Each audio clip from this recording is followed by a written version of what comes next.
In what must have been another hour and a half, we neared the summit, and the outlines of the abandoned ceremonial center began to appear in the scrub. Mounds of debris revealed the redoubts of what had obviously been a fortified site. Soon we were passing through the narrow gate of the city, and ahead of us were the foundations of a massive temple or palace, the likes of which I had seen nowhere else in Mesoamerica. I could scarcely imagine who would have climbed more than 3.5 hours to the top of a mountain to build a fortified city of polished granite. Certainly the style of construction was unlike anything that I had seen, except possibly in the Andes. Yet interspersed among the polished granite structures were some of the most primitive sculptures I had ever seen, among them a turtle. Oscar called the site Iglesia Vieja, or Old Church, clearly a misnomer if I had ever heard one, but it was truly an intriguing place because of its mix of seemingly advanced construction techniques and extremely elementary artwork. The only thing that had made any sense to me at all as a geographer was its strategic location.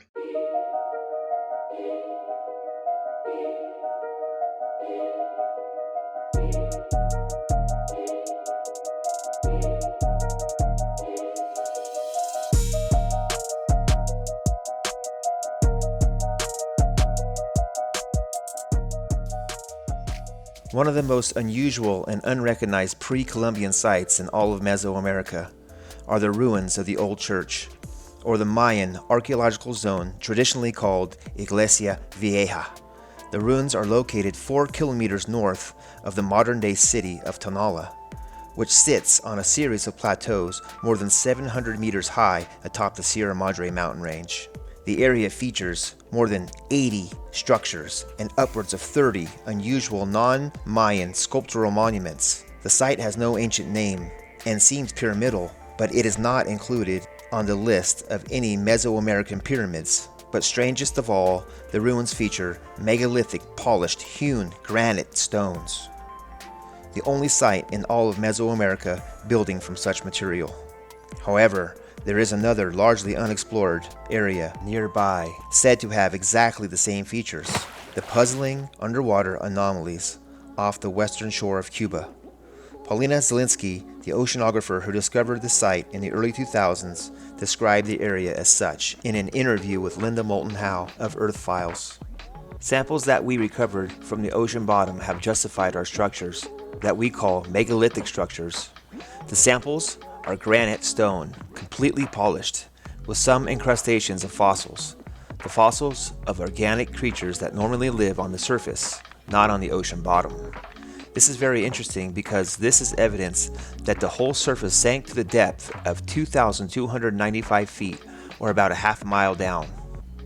The area has been seismically active for thousands of years, and that we find on the ocean bottom are fractures from which the magma and volcanic ash came out. From these structures, we were able to delineate a configuration of the land that sank because you can clearly see them. The land that sank is very obvious from our image of the ocean bottom, and you can see bays like harbors, and it's all at the depths of 900 and 700 meters. Do you have any idea what happened volcanically? Was it one large eruption or a series of eruptions? Series of eruptions, and it's still active.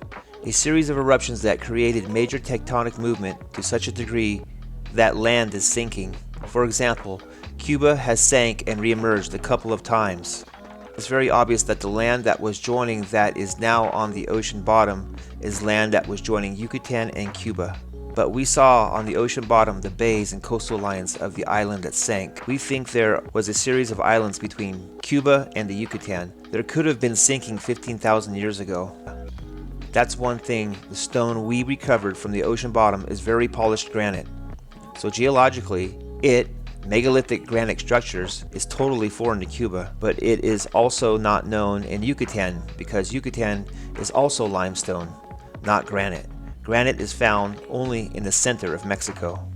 The whole island sank. Probably what we think happened is that Cuba and Yucatan at one historical time were both joined, but little by little the land was fractured into islands and sank to the ocean bottom. So the land on which we discovered megalithic structures sank somewhere between 15,000 and maybe 50,000 years ago. What for you is the most important step you can take to collect one or more samples directly from the megalithic structures? I wouldn't be able to do any serious work without a robot. To do that is working on the ocean floor, because I need stability in order to be able to make an opening in the megalithic structures. What I am most interested in doing is to enter inside, because if there are some artifacts, they should be inside the structures and not on the outside. If you can get the special robot constructed and down there, that costs $2 million. Would you be able to photograph with good light and be able to drill into a megalithic structure? Oh yes, I would be able to make an opening and enter inside the structures. Then if the National Geographic or other interested organization can get funding together, you might be able to go forward with time on research and get the robot down to both photograph and drill into the structures. Yes, that's right, and discover a completely new page in our history.